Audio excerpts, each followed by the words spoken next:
Hey there, I'm Daniel Dwayne, and today we're going to be looking at the best lenses for live streaming. We're also going to focus more on the specifications of these lenses so that you know how to pick the absolute best lens for whatever camera you're using. The first lens that we're looking at is the 11 to 16 millimeter f2.8.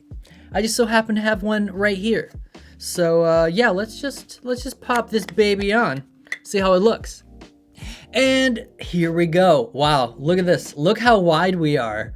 Oh my goodness. Oh my goodness. It's freaking me out a little bit.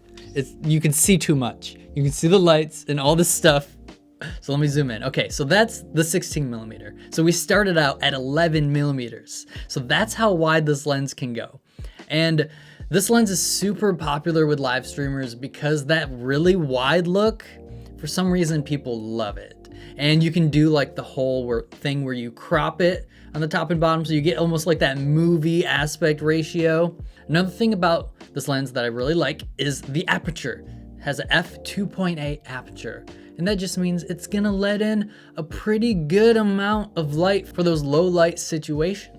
Real quick, while I was editing, I actually noticed there was a smudge on the lens. So I wanted to give you a proper look what this lens looks like, because it's actually a really nice lens. And I'll even zoom it back in for you so you can get like the effect of what this would look like if you're zoomed all the way into 16 millimeter. All right, back to the video.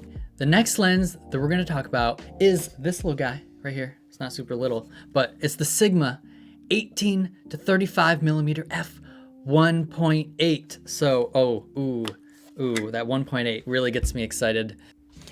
All right, notice how this is actually the lens that we started out on. That's because this is definitely my favorite lens out of all the lenses that we're talking about today.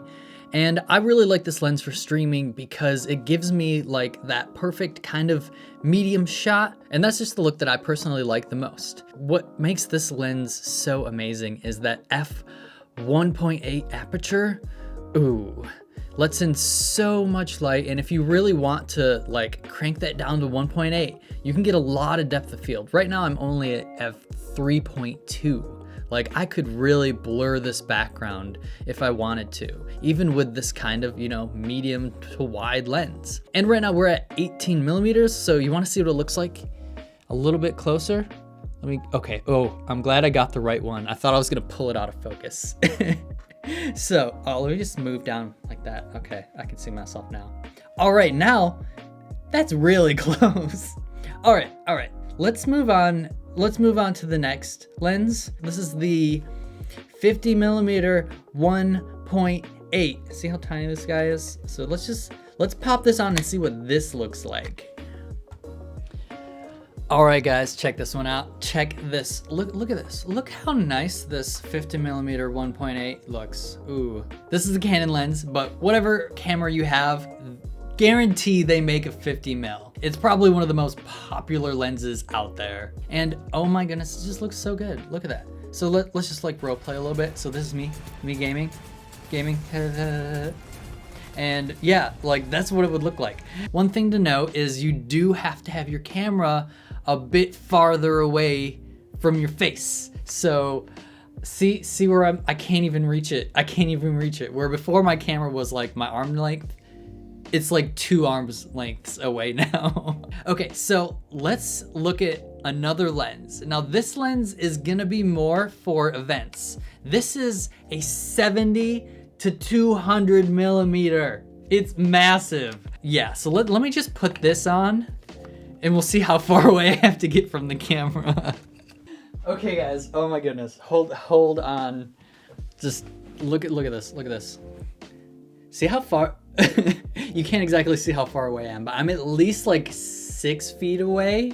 Like I said, where you're gonna want to use this lens is for event production, if you're live streaming an event or doing some sort of like live multicam thing where you really need to get in there nice and close. Because I'm only at 70 millimeters right now.